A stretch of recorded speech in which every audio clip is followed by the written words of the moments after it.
जय श्री राम, हर हर महादेव, जय माता दी। कैसे हैं साथियों? आज बात करेंगे विजन डॉक्यूमेंट 2047 अर्थात 2047 का विकसित भारत। सभी को शुभकामनाएं, बहुत बहुत बधाई, बहुत बहुत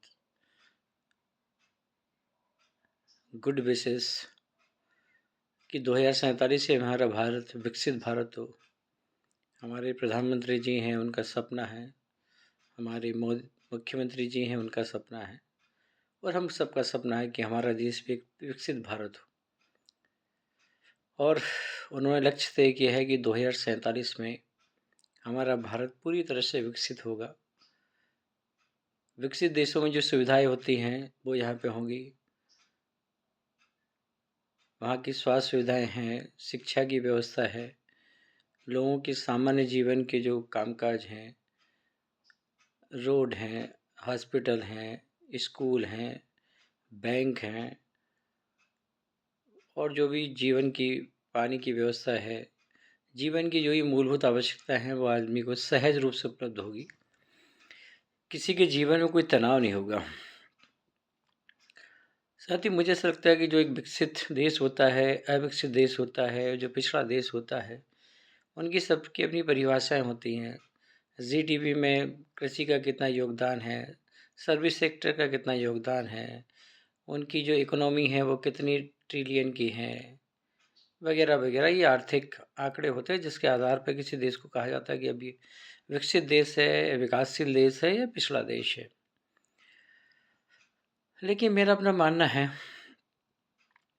कि 2047 जब आएगा तो भारत कैसा होगा? क्या भारत विकसित होगा? मतलब होता नहीं कि आपने देखा होगा कि जैसे क्रिकेट मैच होता है तो जब लगभग 20-25 ओवर गुजर जाते हैं तब वो जो विश्लेषक होते हैं वो मतलब दिखाते हैं कि कौन सी टीम जीतेगी, कौन सी हारेगी। तो वो कैसे तय करते हैं? वो देखते हैं कि कितने बल्लेबाज बचे हैं, ठीक है, वो कैसे खेलते हैं, दूसरी विपक्ष के जो गेंदबाज है वो कैसी गेंदबाजी करते हैं। उन सब का विश्लेषण करने के बाद फिर वो बीच बीच में दिखाते हैं कि इस टीम के जीतने की संभावना इतनी है, इस टीम के हारने की संभावना इतनी है। तो हम भी ज़रा देखें कि भारत की 2047 में विकसित होने की संभावना कितनी है।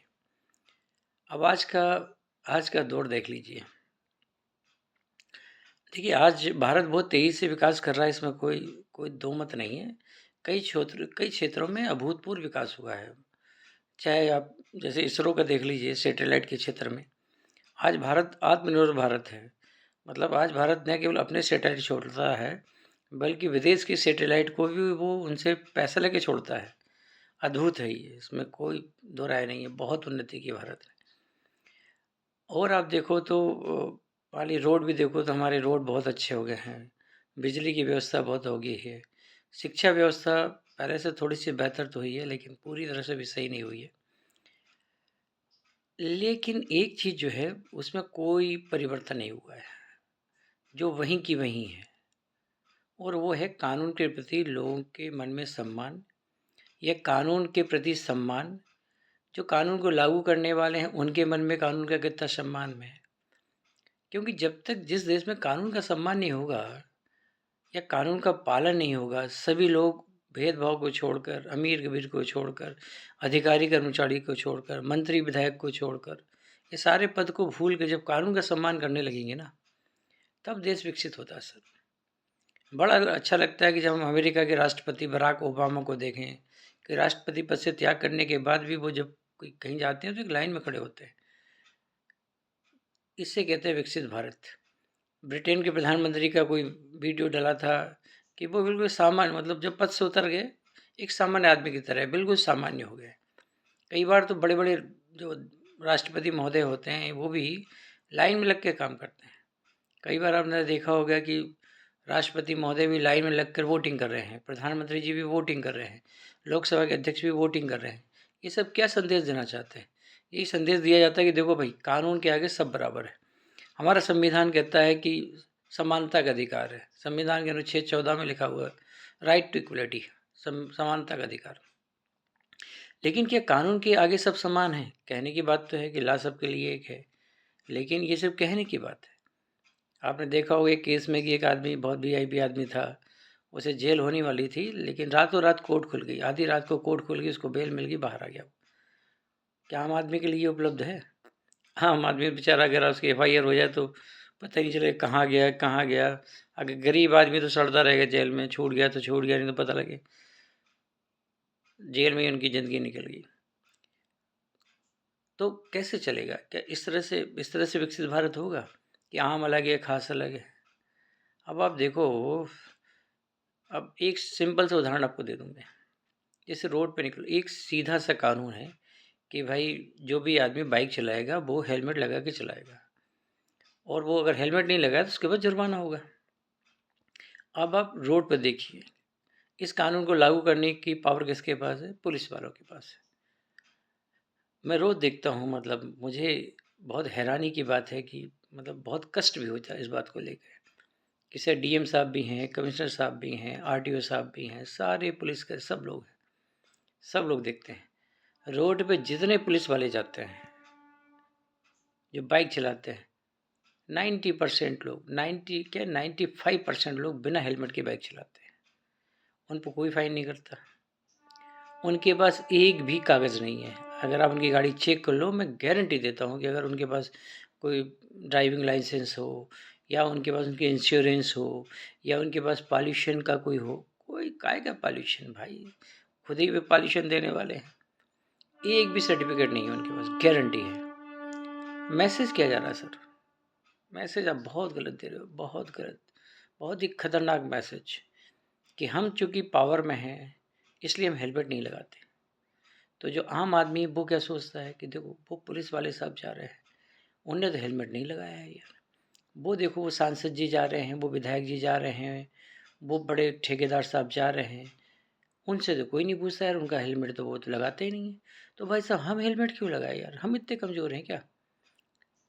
कई बार तो लोग क्या करते हैं, हेलमेट को बाइक के पीछे लटका के रखते हैं, पीछे लटका के रहेंगे। अगर पति पत्नी बैठे हो तो पत्नी बेचारी बैठ के हेलमेट हाथ में लटकाए हुए है, जब जरूरत पड़ेगी पुलिस वाले देखेंगे, लगा लेंगे हेलमेट। तो ये जो संदेश है कि पुलिस वाले हेलमेट नहीं लगाते, हम क्यों लगाएं? पुलिस वाले बहुत घिना काम कर रहे हैं, बहुत ही गलत काम। इससे बड़ा कानून का मजाक कोई हो ही नहीं सकता।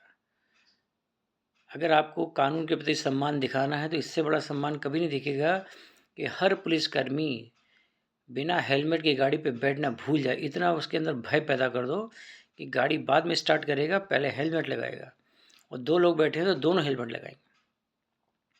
होगा कि अगर उन्हें हेलमेट लगाया, अगर पुलिसकर्मी ने हेलमेट लगाना शुरू कर दिया, कंपलसरी कर दो आप। क्या करना है मैं बता देता हूँ आपको। सिंपल सा एक ऐप बनाइए, एप्लीकेशन, आजकल ऐप चल रहे हैं मोबाइल के, मोबाइल सबके हाथ में है, और ये ऐप आप दे दीजिए सामान्य पब्लिक को, सामान्य जनता को, कि भैया कहीं भी आपको कोई पुलिसकर्मी बिना हेलमेट के लगाते हुए बाइक चलाता दिखे, ठीक है, आप उसकी फ़ोटो खींचो, वीडियो बनाओ और अपलोड कर दो, किसी से कोई बोलने की ज़रूरत ही नहीं है। और एक यूनिट बनाओ जो देखेगी, और जैसे ही पुलिस वाली आपको दिखाए बिना हेलमेट के, तुरंत सस्पेंड कर दो। भाई साहब ज़्यादा नहीं, 200-400 को सस्पेंड करने की ज़रूरत पड़ेगी, अगले दिन सारे रोड पे आपको हेलमेट लगा के मिलेंगे। और जिस दिन पुलिस वालों ने हेलमेट लगा लिया, उस दिन आम आदमी हेलमेट क्या सपने में लगाएगा। और जिस दिन सब ने हेलमेट लगा लिया, हेड इंजरी से जितनी डेथ होती है, क्योंकि खासकर जो बाइक वाले होते हैं, गिरते हैं, हेड टकराता है, बस गए काम से। भाई हाथ टूट जाए लग जाएगा, पैर टूट जाए लग जाएगा, अब किसी के सिर के ऊपर से ही निकल जाए तो बात अलग है, या पेट पर से, रेयर होता है। लेकिन मोस्टली जो एक्सीडेंट में जो डेथ होती है वो ऐसी होती है, गिर गए, टकरा के, रोड से उससे टकरा के मर गए, गिट्टी घुस गई, मर गए सिर में। सिर इम्पॉर्टेंट होता है। तो अगर पुलिस वालों ने हेलमेट लगा लिया, भाई साहब हेड इंजरी से जितनी भी डेथ हुई सब बच जाएगी। एक तरह से ये जो हेड इंजरी से जो लोग होते मरते हैं, उसके लिए हत्या की जिम्मेदारी इनकी है, पुलिस वालों की, जो नहीं हेलमेट लगाते। अब दूसरी तरफ आप आ जाओ मिलिट्री की तरफ। मैं मिलिट्री कैंट से रोज़ जाता हूँ, कैंट एरिया से, मतलब आज तक मुझे एक भी बंदा नहीं दिखा हुआ है मिलिट्री में जो बिना हेलमेट के बाइक चलाता है। इवन अगर दो बैठे हैं, दोनों बाइक, दोनों दोनों हेलमेट लगाते हैं भाई साहब, मन प्रसन्न हो जाता है। मतलब इतनी खुशी होती है कि काश हमारे देश में ये मिलिट्री वाला कानून लागू हो जाए। मेरी प्रधानमंत्री जी से और अगर मुख्यमंत्री जी से बहुत हाथ जोड़ के विनती है, हाथ जोड़ के पैर जोड़ के विनती है कि अगर कहीं से मेरी बात सुन ले कि प्लीज़ इसको सबसे पहले पुलिस वालों के लिए अनिवार्य कीजिए, भयंकर अनिवार्य, और बस दे दीजिए ऐप। देखिए सर, आपका जो विकसित भारत का सपना है ना, यहीं से शुरू होगा। कानून के प्रति सम्मान होना चाहिए, कानून सबके प्रति बराबर होना चाहिए, फिर आप देखिए अपने आप विकसित भारत बनेगा। अब दूसरी बात है सर, भ्रष्टाचार। इस समय भ्रष्टाचार में कोई कमी नहीं है, मुझे कहते हुए कोई दिक्कत नहीं है। कहीं भी चले जाइए आप, किसी भी ऑफिस में, कहीं नहीं तो किसी को कुछ नहीं दिखता, लेकिन आरटीओ ऑफिस में चले जाइए, सबको पता है कि ड्राइविंग लाइसेंस बनाना हो, गाड़ी का रिन्यूअल कराना हो, आपको लाइसेंस रिन्यूअल कराना हो, बस जाके बोल दीजिए, पैसे चढ़ाइए, सब हो जाता है। जितने भी ड्राइविंग लाइसेंस बनते हैं, मैं 90% गाड़ी से साथ कहता हूँ, उनको एक भी नियम नहीं पता जो ड्राइविंग लाइसेंस चलाने वाला होता है। क्योंकि भाई रोड के नियम भी तो पता होना चाहिए। अलग बाइक चलाना या गाड़ी चलानी महत्वपूर्ण नहीं है, आपको उनके नियम पता होना चाहिए कि भाई ये स्ट्रिप लगी इसका क्या मतलब है, ये निशान लगा इसका क्या मतलब है। कोई मतलब उन्हें क्या मतलब, उन्हें ज़रूरत ही नहीं है। बस उन्होंने जहाँ फीस आपकी 1500 है, लेकिन 3500 4000 रुपये लगता है, तो वो जो बाकी के 2500 है वो क्या करते हैं, वो आपको ये सब कानून पीस के रख देंगे। होता क्या है, आम आदमी को पता ही नहीं है, रोड पे चलता है उसे मालूम नहीं है। एक्सीडेंट में इसका भी योगदान है कि आपको पता है कि भाई अगर आप निशान देख के पता कर लेंगे कि यहाँ पे गाड़ी धीमी चलानी है, यहाँ पे मोड़ है, यहाँ पे क्रॉसिंग है, यहाँ पे वो डेल्टा क्रॉसिंग है, मुझे खुद ही नहीं पता होता है, जबकि मेरे पास लाइसेंस है। मैं आपको बता रहा हूँ क्यों, मेरा लाइसेंस भी ऐसे ही बना था। गए थे वो भाई साहब खड़े हुए, नहीं कुछ मत करो आप, तो बस खट खट दबा, हम बता रहे हैं क्या दबाना है, वो खुद ही उंगली दबाता है। इस तरह से नहीं चलेगा सर, ये विकसित भारत बनेगा कभी आपका? नहीं बनेगा, ये कल्पना है। ऐसे करोगे तो नहीं करेगा। भ्रष्टाचार पे आपको कठोर कार्रवाई करनी पड़ेगी। हॉस्पिटल के अंदर चले जाओ आप, जैसे जननी सुरक्षा योजना में महिलाओं का प्रसव होता है, निःशुल्क प्रसव होता है, 1 रुपये का भी लेन देन नहीं होता, ये सब हम कहते हैं। लेकिन आप गांव में चले जाइए, जितने भी प्रसव जो महिलाएं हैं उनकी लिस्ट लेके पूछ लीजिए, आपको शायद एक महिला मिली होगी कोई जिसका दोहन नहीं हुआ हो। हर आदमी का दोहन होता है, स्टाफ नर्स खुलेआम दोहन करती है, चाहे वह एएनएम खुलेआम दोहन करती है। किस भारत के किसी भाग में चले जाइए, इवन स्थिति तो ये भी है कि कई जगह लोग टीकाकरण कार्ड बनाने के पैसे लेते हैं, शिकायत आती है। वैक्सीन लगाने के तो नहीं लिए जाते, कि अब वो बंद हो गई क्योंकि WHO वाले आ गए, यूनिसेफ वाले आ गए, बहुत तगड़ी मॉनिटरिंग करते हैं। लेकिन अभी भी जो प्रसव हो रहे हैं, संस्थागत प्रसव, उसमें खूब दोहन होता है। वो लोग कहते हैं कि देखो तुमको 1400 रुपये दिलाएंगे ना, जो सरकारी पैसा मिलता है एक्चुअली वो एएनएम और जो स्टाफ नर्सें या जो भी करने वाले थे पहले ही ले लेते ऐसे बेचारों से। क्या फ़ायदा है ऐसे आपका जननी सुरक्षा योजना चलाने का? बंद कर दो इसको। सरकार का पैसा बर्बाद कर रहे हो आप, जनता का पैसा बर्बाद कर रहे हो। भाई अगर आपको लगता है कि नहीं इनके बिना नहीं हो सकता, तो इनका एक इंसेंटिव कर दो। मैं तो कह रहा हूँ कि जैसे अपने आशा का इंसेंटिव किया है, ऐसे ही आप स्टाफ नर्स का इंसेंटिव कर दो, एएनएम का इंसेंटिव कर दो कि भाई हर डिलीवरी पे आपको हम देंगे जो भी देना आपको हो, लेकिन आप जनता से मत लो, कर दो। और नहीं तो कठोर कार्रवाई करो, पता करो। केवल फ़ोटो खिंचाने से क्या होगा, आ गए हाँ भाई हो गई प्रेशो, हाँ बढ़िया बढ़िया, ये नहीं पूछा कि भाई क्या हुआ तेरे साथ यार। वो फिल्म आई थी कोई मेरे दिल से तो पूछे, कभी किसी से पूछो तो कि भाई तुम्हारे साथ क्या हुआ है, नहीं पूछेंगे क्योंकि हमें अच्छी रिपोर्ट चाहिए, अच्छे आंकड़े चाहिए, सब कुछ सही है, हाँ बहुत बढ़िया हो रहा है, ऐसे काम नहीं चले सर। भ्रष्टाचार पे आपको अंकुश कहीं न कहीं से लगाना पड़ेगा, और बहुत ज़बरदस्त अंकुश लगाना पड़ेगा। अब जैसे सरकारी कर्मचारी होता है वो भी बेचारा भ्रष्टाचार का शोषक, वो खुद भ्रष्टाचार करता है और उसका भी शोषण होता है, कर्मचारी का भी शोषण होता है। ऐसा नहीं कि वो जो बैठ के लेते हैं उनको देना नहीं पड़ता है। और उनका शोषण कैसे होता है आपको बताएं। जैसे कोई भी कर्मचारी रिटायर होता है, रिटायर के बाद अब नियम तो ये हो, जैसे सेंट्रल में चले जाइए, सेंट्रल में बहुत अच्छी व्यवस्था हो कि जिस दिन रिटायर हुआ उनका ऑनलाइन सब होता है, उनका टी मतलब जो भी ड्यू होंगे सब निकल जाते हैं। लेकिन जो राज कर्मचारी उनसे पूछिए, उनका ठेका होता है। आपकी 40,000 50,000 30,000 जिसकी जैसी जुगाड़ हो, जो जैसा हो जाए उसका ठेका होता है। और 6 महीने तक 3 महीने तक वो भटकता रहता है बेचारा, घूमता रह गया इधर उधर, और बड़ी मुश्किल से उसको पेंशन मिलेगी, बड़ी मुश्किल से उसके सारे ड्यू निकलेंगे, और वो जब तक देगा नहीं। क्या तरीका है यार। मानव संपदा आपने लागू की, सारी व्यवस्था ऑनलाइन करो, जिस दिन आदमी रिटायर हो उस दिन उसका मिल जाना चाहिए, और नहीं मिला तो जो विभाग अध्यक्ष होगा उसकी जिम्मेदारी होगी, उसकी सैलरी काट दो, उस बाबू की सैलरी काट दो, बस 2-4-6 हज़ार की कटेगी, फिर देखना आप सब राइट टाइम हो जाएंगे। फिर देखो आप और कैसे शोषण होता है। जैसे हर साल फर्जी जो है वो टीए निकाला जाता है, अरबों खरबों का चूना लगता है, अरबों खरबों का चूना। और ये इसमें आम आदमी क्या करता है, जैसे मान लीजिए उन्होंने कहा कितना टीए है, भले ही आदमी एक दिन फील्ड में नहीं जाए ट्रेवलिंग अलाउंस जो मिलता है और बना दिया उसने 30 हज़ार का टीए, 40 हज़ार का टीए, ठीक है, गए उन्होंने 30 हज़ार का टीए, अच्छा 30% पहले जमा कर दो, 9 हज़ार जमा कर दिया, तो आपको कितना 21 हज़ार मिल गया। आदमी सोचता घर बैठे 21 हज़ार मिला तो हमारे बाप का क्या जा रहा है, गया किसका, जनता का पैसा गया। तो ये फर्जी जो टीए है इसको बंद करो यार। आज तक मैंने नहीं देखा कि कभी किसने रजिस्टर से वेरीफाई किया हो कि भाई तुम गए हो तो तुम्हारा मूवमेंट रजिस्टर तो दिखाओ। एक भी कर्मचारी का मूवमेंट रजिस्टर नहीं मिलेगा आपको, या 2-4 का मिल गया अलग की बात है, मोस्टली कोई दिक्कत नहीं। बस आप तो देते जाओ लेते जाओ, राम नाम की लूट है, लूट सके तो लूट। कैसे बनेगा विकसित भारत सर। फिर आप देखो जैसे मान लीजिए आपने डीए बढ़ाया, आपने डीए बढ़ाया मान लीजिए जनवरी से लागू किया और आपने दिया उसको जुलाई, फिर जनवरी से जुलाई का आपने एरियर बना दिया। अब एरियर कैसे मिलता है पता है आपको सर एरियर के लिए फिर वसूली होती है उससे, हाँ 5% लगेगा, 2% जो भी उनकी जुगाड़ हो, बिना उसके नहीं निकल सकता एरियर आपका। बंद करो एरियर देना यार, मत करो दिए, जिस दिन लागू उस दिन से दिया जाएगा, एरियर खत्म करो फालतू, काय को शोषण कर देना आपको है ही है। तो ऐसे शोषण होता है बेचारे उसका। अब किसी को जीपीएफ निकलवाना हो, ये तो मैं सरकारी जीपीएफ निकलवाना हो, जो पहले पीपीएफ होता था, जीपीएफ पीपीएफ सबको पता है 1% देना पड़ेगा तब होगा। तो सर ऐसे कैसे आपको, अब जो जिस कर्मचारी का खुद का शोषण होता हो, क्या वो बैठ के ईमानदारी से काम करेगा, नहीं करेगा।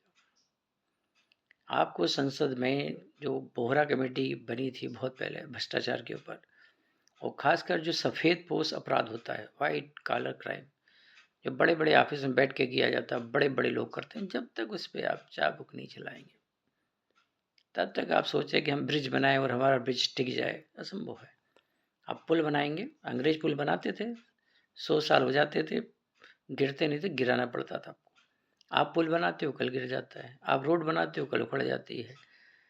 पता लगे रोड आपने बनाई कल गड्ढा हो गया, चला ट्रक फंस के मशीन मर गया, ट्रक वाला सोचा रोड है, एक जगह वीडियो, ट्रक वाला सोचा रोड है, बेचारा कंफ्यूज हो गया, पता लगा पूरा ट्रक ही अंदर चला गया।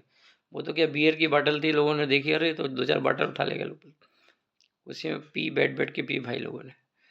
तो ऐसा, आप ऐसा कैसे विकसित हो गया यार।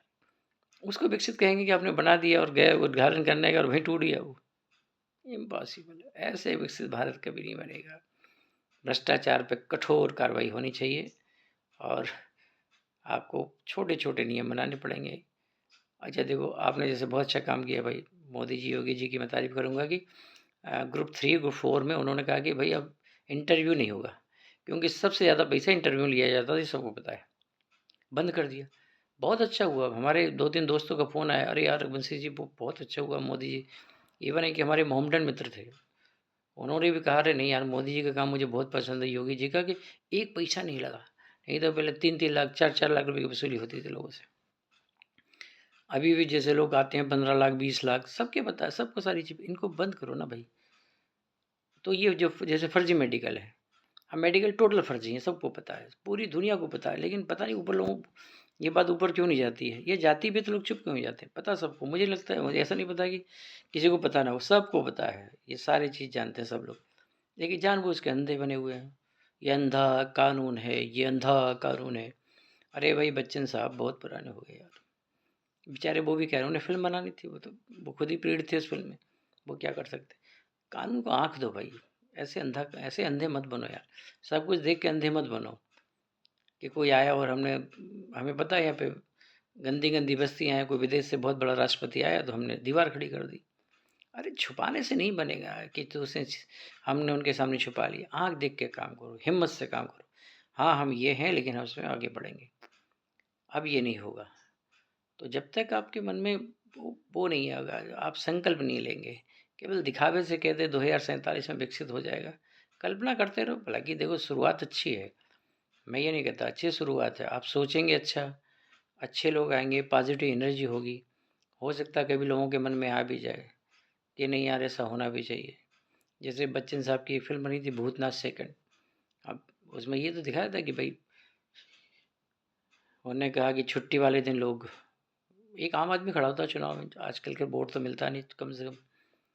हकीकत में संभव नहीं है तो फिल्म में भी संभव कर लो भाई, फिल्म देखने में अच्छा लगता है कि एक आम आदमी खड़ा हुआ है, एक बहुत बड़े गुंडे के खिलाफ खड़ा हुआ था, और गुंडे से लोग काँपते थे, लेकिन वो आम आदमी ने कहा कि वो जो खड़ा हुआ उसने कहा कि, उसके साथी ने कहा तुम क्या जीतोगे यार, चुनाव में कौन वोट देता है, लोग टहलने जाते हैं।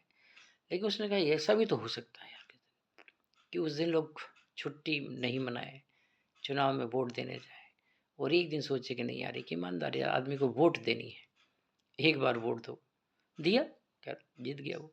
चल वो तो खैर ऐसा था। अब हकीकत में कभी ये दिन कभी भारत में आएगा कि आम आदमी चुनाव में खड़ा होगा, ईमानदार आदमी, वो चाहे ईमानदार प्रोफेसर हो, ईमानदार शिक्षक हो, ईमानदार इंजीनियर हो, ईमानदार डॉक्टर हो, ईमानदार वकील हो, ईमानदार कोई भी हो, ईमानदार स्वास्थ्य शिक्षा अधिकारी हो, जैसे हमारे जैसे लोग, हम भी चुनाव लड़ना चाहते हैं भाई भविष्य में, कुछ करना चाहते हैं देश के लिए यार, बहुत हो गया साला अपने लिए। अब सोचोगे तुम जैसे टपोरी क्या होगा, तुम प्रधान बन सकते हो, कोई बात नहीं, नहीं बन सकते, लेकिन प्रयास तो करेंगे, बने या ना बने भगवान की इच्छा है, जो भी इच्छा है देश। लेकिन देशवासियों को सोचना चाहिए, एक बार ईमानदार आदमी को वोट दो, अच्छे आदमी को वोट दो। आप क्यों सोचते हो कि बस नहीं वो सामंती मानसिकता है कि नहीं वो फलाना है तो उसका बेटा वही होगा, अरे ये सामंतवादी, कोई एक आम आदमी को चांस दो। अगर मुझे वोट देनी होती है बिहार में तो वो जो नया लड़का कौन है प्रशांत, कुछ भी चांस तो दो उसको, प्रशांत किशोर को, मैं उसको मुख्यमंत्री बनाता। मुझे बहुत अच्छा लगा केजरीवाल आया था, कोई दिक्कत नहीं, नए आदमी को चांस दो, देखो तो। हालांकि उसने भ्रष्टाचार कर लिया, हरामखोरों ने बहुत पूरा बदनाम कर दिया। तो ये सब होना चाहिए सर, तो विकसित भारत बने। आपको मेरी शुभकामनाएं, मुझे भी आपकी शुभकामनाएं, पूरे देश को शुभकामनाएं। लेकिन सर दो बातें होने जरूरी है, एक कानून के प्रति सम्मान, और दूसरा जो है भ्रष्टाचार पे लगाम, तभी बनेगा विकसित भारत। जय श्री राम, हर हर महादेव, जय माता दी।